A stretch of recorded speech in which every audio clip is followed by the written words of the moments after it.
আমেরিকায় গিয়ে ওনারা ডিম মেরে ভাবছেন বিরাট একটা অর্জন তাদের হয়েছে। এই ডিম মারা দিয়ে কাজ হবে না। হত্যাযজ্ঞের বিচার হবে, এই দেশ সংস্কার হবে, এই দেশের নির্বাচন হবে, বাংলাদেশ গণতান্ত্রিক দেশ হিসাবে বিশ্বের বুকে মাথা উঁচু করে দাঁড়াবে। কোনো শক্তি নাই বাংলাদেশের এই অগ্রযাত্রাকে রুখে দেয়। জনগণ ঐক্যবদ্ধ থাকলে কেউ আপনাদের সামনে দাঁড়াতে পারবে না। সেই ঐক্য আমাদের গড়ে তুলতে হবে। মুক্তিযুদ্ধের মধ্য দিয়ে লক্ষ মানুষের প্রাণের বিনিময়ে এই বাংলাদেশ প্রতিষ্ঠিত হয়েছে। এই বাংলাদেশের প্রতিশ্রুতি ছিল নাগরিকের মর্যাদা প্রতিষ্ঠা করা। ৫৪ বছরে এটা হয় নাই। তার ফলে ২৪ সালে এই ফ্যাসিস্ট সরকারগুলো যারা ক্ষমতায় এসেছিল তাদের শিরোমণি শেখ হাসিনাকে আমাদের দেশের ছাত্র শ্রমিক জনতা অভ্যুত্থান করে দেশ থেকে বিতাড়িত করেছে। পালিয়ে যেতে বাধ্য হয়েছেন। অভ্যুত্থানের মধ্য দিয়ে আকাঙ্ক্ষা তৈরি হয়েছে।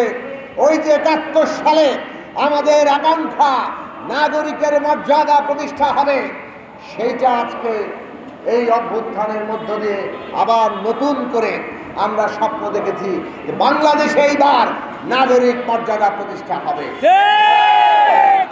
আমরা দেখলাম প্রফেসর ডক্টর মোহাম্মদ ইউনূসের নেতৃত্বে অন্তর্বর্তী সরকার গঠিত হলো।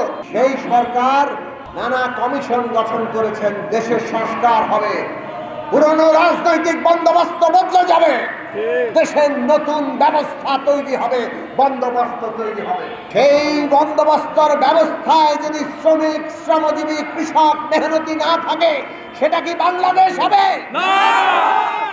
এই দেশের ৯৫% মানুষ খেটে খাওয়া মানুষ।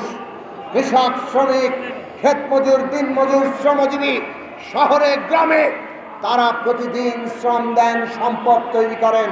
আমাদের দেশের এই খেটে খাওয়া মানুষরা বিদেশে গিয়ে প্রবাসী শ্রমিক হিসাবে তারা তাদের দিনমান খেটে এই দেশের রেমিটেন্স পাঠান। আর তার ফলেই জিডিপি বাড়ে, তার ফলেই বাজেট বাড়ে, আমাদের সমৃদ্ধি বাড়ে। কিন্তু যারা শ্রম দিয়ে সম্পদ তৈরি করেন তাদের অধিকার পাওয়া যায় না, তাদের মর্যাদা পাওয়া যায় না। আজকে এই অভ্যুত্থানের পরে শ্রম সংস্কার কমিশন গঠিত হয়েছে, নতুন করে শ্রম আইন হবে। আমরা পরিষ্কার করে অন্তর্বর্তী সরকারকে বলতে চাই, যারা শ্রম দিবে তাদের শ্রমের স্বীকৃতি থাকতে হবে।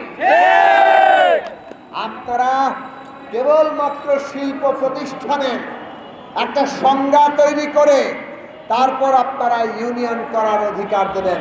শিল্প প্রতিষ্ঠান যদি না হয় তাইলে আর তার শ্রমের কোনো স্বীকৃতি নাই, মূল্য নাই, এটা কোনো আইন বিধান হতে পারে না।